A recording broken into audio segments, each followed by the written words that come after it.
Hello everybody and welcome to the Brighton Fringe Registration Launch presentation.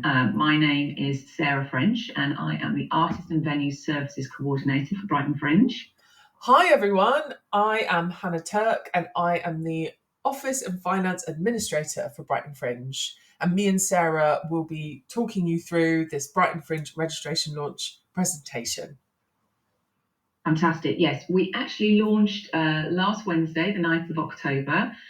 We had a launch event at the Ledwood Centre in Brighton, but we wanted to do a recording for all of those of you who were not able to join us at that event, just so that you had all the same information.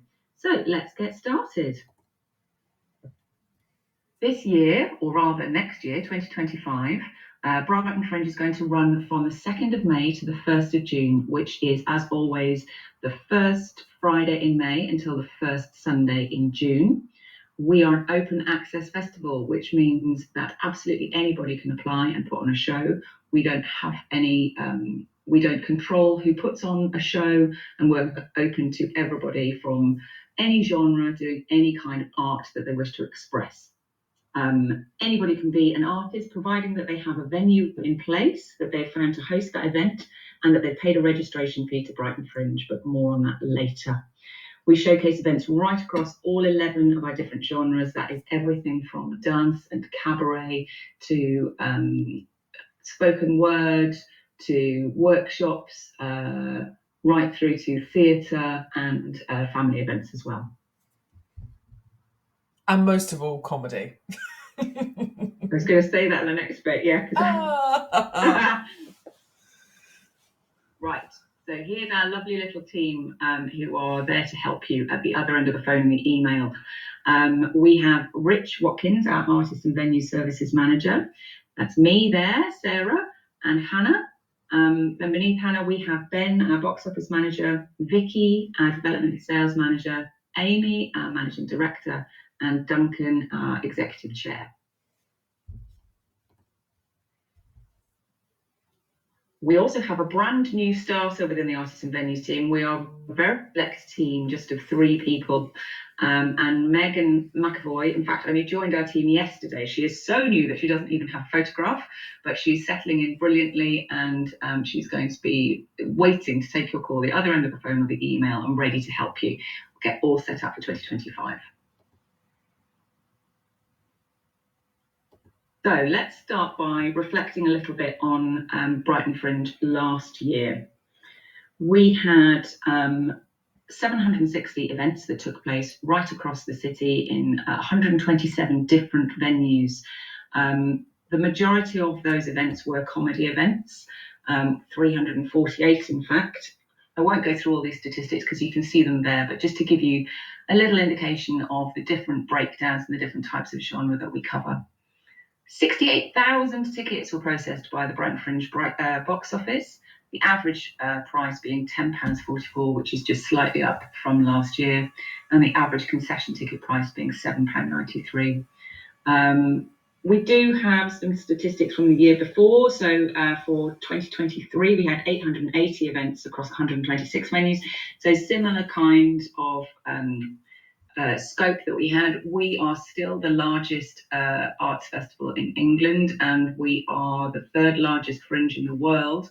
But having said that, we are still a quarter of the size of Edinburgh Fringe. It is a very small, friendly fringe, a supportive fringe, and we want to showcase the very best and the most experimental and the widest variety of fringe events that we have out there, but in a very friendly environment.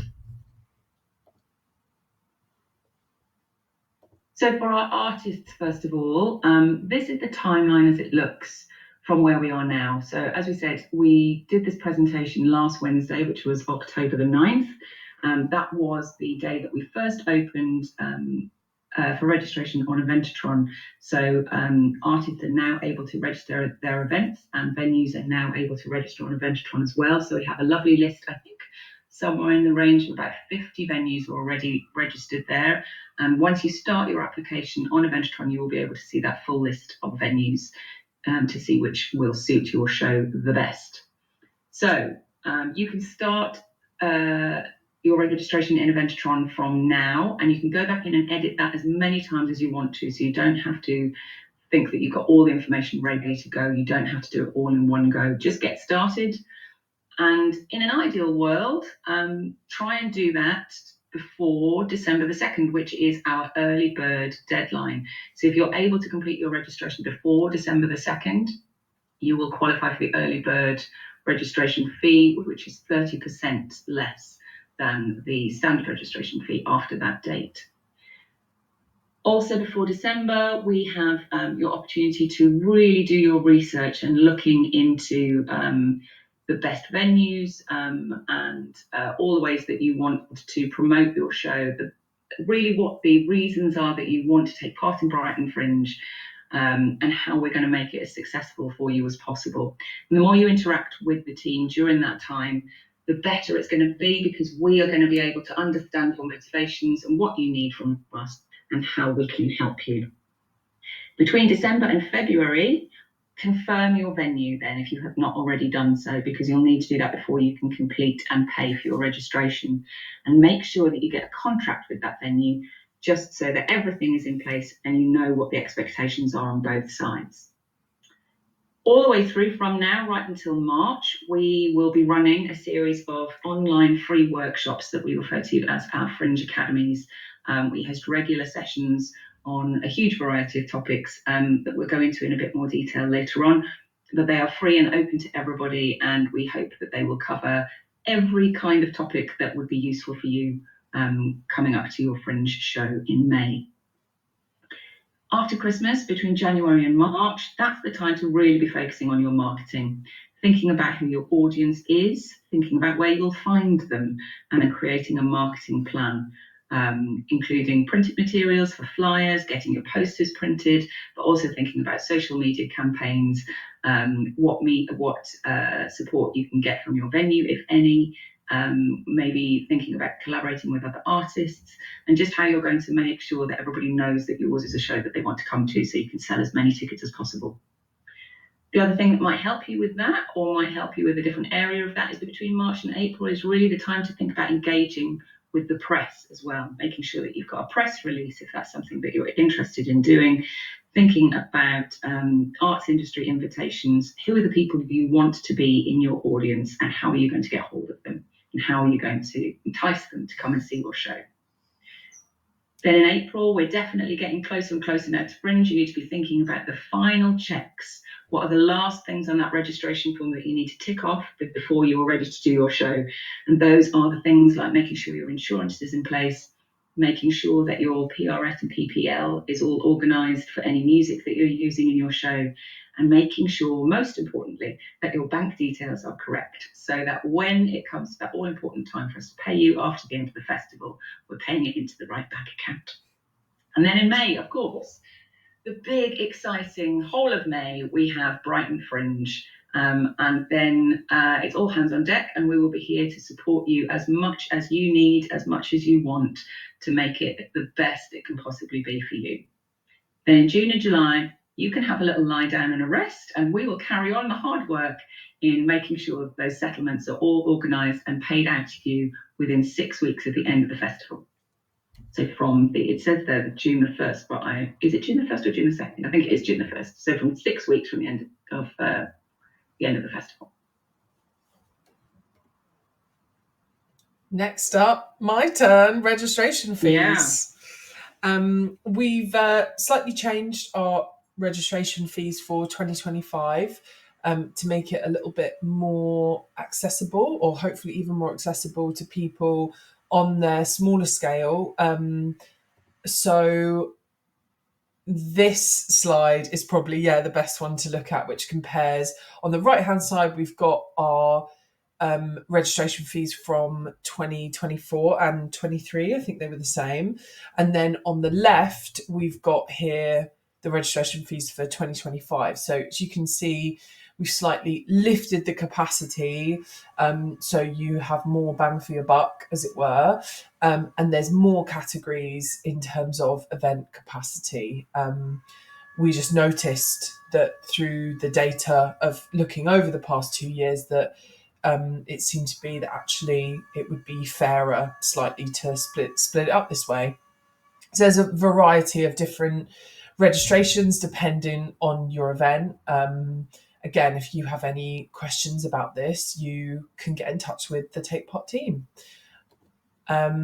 We also wanted to just show everyone and remind everyone, and this is for, artists and venues and audiences really, to remind people that the money goes to the artists directly, with a very small amount going to Brighton Fringe to support and pay for box office and all of us to work on running the festival every year.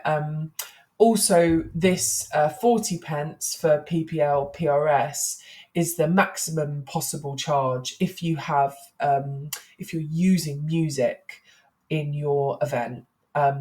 There's quite a long, more complicated PPL and PRS contribution document, but it's very clearly laid out, and again, something that we can explain to you, and it's something that you'll see on your Eventotron profile when you register as well. So that is that. Another new thing for this year is a pilot scheme, of which we are offering 25 artists the opportunity to be on an affordable payment plan, which means they pay their registration fee in 3 instalments instead of 1. So as this slide explains, the first third of the payment will be on finalising the registration for your show. So ideally, this would be before the early bird deadline, which I believe is the 2nd of December as well. Or maybe the 1st. And then the second payment would be on the 10th of February, which is our print deadline. And the final payment would be the 1st of April. To find out more, the best thing is to get in touch with Take Part. We will send you a very quick form to self-identify as low income, unwaged, or a student. And if you are within our first 25 people who get in touch, then you'll be on the scheme. So yeah, we're very hopeful that this will be something really positive for this year that maybe we can carry on doing. All the other things that you want to consider when putting on an event is your other costs.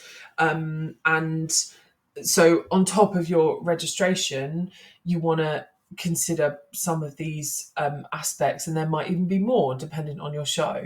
The great thing is we have tons of resources on our website about all of these different areas, including a budget template, which I created last year, and a Fringe Academy as well. Again, one that was recorded of me showing people last year about how best to create your budget and use it to make the most success out of your event. And that's also whatever success means to you. But ideally, with a Fringe event, it's probably breaking even or making a small amount of money and being able to pay yourself for all the time and effort of putting your wonderful show on. So there will be even more Fringe Academies as well. So just sign up to the newsletter and stay connected with us. Thanks, Hannah. So that's a lot of information covered there for artists. We're going to talk a little bit now from a venue perspective as well. Again, we have a timeline here. It's very similar to the artist timeline. There are some things to consider before you register as a venue. Are you only doing in-house, for example, in-house events, for example, or is your venue going to be available for all Fringe artists? That's an important question when you're completing your Eventotron registration form, because it depends. It dictates rather whether or not you want your venue to be visible to other artists in the browser on Eventotron. You also need to think about your hire costs and the financial model that you're going to run. Is it going to be a hire fee or a ticket split? And have you prepared your contract ready for artists? So once you've decided all of those things, then you can start getting registered. As I said, registration's opened last Wednesday. It looks slightly different this year if you've been a venue in the past with us, only insofar as this time around you make an application and it requires somebody within the Take Part team to actually authorise that registration. The reason for that is simply so that we can ensure that the really crucial things like accessibility details, licensing details, that kind of information are up to date so that there are no nasty surprises on the night and everybody is as fully informed as they can possibly be. So start making your Eventotron records. Artists are already signing up, so the sooner you can get registered, the more likely it is that you will have more interest from a wide variety of different artists. Between October and February, you need to be thinking about your programming and scheduling the events that are suitable for your venue and getting those contracts issued. One of the things I forgot to mention in the timeline for artists is there's a very, very important deadline in February the 10th, I'm going to say, but I will double check. Yeah, February the 10th is our print deadline. So we are very, very happy and excited to share that for 2025, we will have a printed brochure for Brighton Fringe. That means that if you are registered on Eventotron by February the 10th, 2025, your event will automatically be included in the brochure. If you register or complete your registration after that time, you will still be online. Everything else will be exactly the same, but we will not be able to include it in the brochure. So very important for everybody to be aware. Then between January and March, again, really important. We can't stress enough how important it is to do the marketing. So I know that some of you will be venues all year round and you're used to doing this. Some of you are venues purely for Fringe itself. So that may look different for you, but you need to be thinking about your Fringe specific marketing, Are you going to be doing flyers? Are you going to be having your own in-house program? What are the deadlines for that and have you informed your artists? Are you going to be doing any social media? Are you advertising your events externally? All that kind of stuff. In April, then we really need to be getting Fringe ready by that point. We need to be familiarising ourselves with the Brighton Fringe box office, training any staff that need to be brought up to speed, and getting ready for your artists. Thinking ahead, especially if this is your first time, who needs to be on site? What do they need to know? Are they all fully informed? And have you done everything that needs to be done? We're here to support you with any of those questions. So please feel free to give us a call. There is no such thing as a stupid question, and we would much prefer that you feel confident and prepared.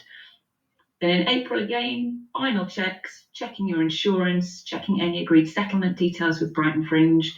And then festival time. May can be a little bit chaotic, can sometimes feel overwhelming for both venues and artists. Again, we are here. Please be there too to support your artists as much as possible. Help them promote their events, help them spread the word about what they're doing during Fringe, and we'll help you to do that too. I have already touched on this, but we always have, of course, a venue manager agreement. We always have our terms and conditions, but as I mentioned earlier, this year is slightly different in that we are approving venues as they come through, as they register. So if you've registered with Brighton Fringe before, you would have been able to just automatically sign up online. This time you will only be able to fill in a portion of the Eventotron record before it stops you and says that we need to approve that. Once we've done that, we will let you know, or Eventotron will let you know, and then you can go back into that record and fill in all the other bits. And please put in as much information as you possibly can. That makes it much easier for us when we're advising artists about whether your venue is appropriate for their show. That means we're not going to waste your time with shows that aren't appropriate for your venue. And it also makes it easier for the artists themselves to see all the information there. What does the stage look like? Have you got green rooms? Are you suitable for family-friendly shows? All of those kind of things. And honestly, the answers to these questions don't matter. There aren't any right or wrong answers. We know, especially around accessibility, a lot of the venues in Brighton are not very accessible in the traditional sense. That doesn't mean you can't be a Brighton Fringe venue. It just means that we need to manage expectations for people who might be coming to see or perform shows at your venue. It's just so that everybody's on the same page. It's not because we're enforcing a hard and fast rule about what a venue has to look like. I think And then really support. Yeah. Go ahead, Hannah. I think I'll talk on bursaries. So bursaries are essentially a way of supporting artists directly, and the main thing that you will always receive with a bursary is a paid registration fee, and that will also cover whatever your registration fee is. So whatever your event is obviously determines based on the capacity and the cost of your reg fee. But the great thing about bursaries is there's usually more as well. So there is usually some form of additional support, whether or not that be mentoring, marketing support, sometimes even cold hard cash, which we love. This must go to production costs, but still, it's cold hard cash. Our bursaries are opening, they're open. That we've announced, I mean, what's it now? It would be up to 9? I think we have, 10, I think, because I think there are 7 staff bursaries online, Yes. and then 3. 2 for Burn Blend, and the last one is all that Bex bursary. But we are adding more all the time, so Exactly. we will keep you updated through the artist email communications. But please keep checking back to the website as well. Everything will be uploaded there. Yeah, everything will be there. And as it says here, all bursaries will then close on the 3rd of Feb.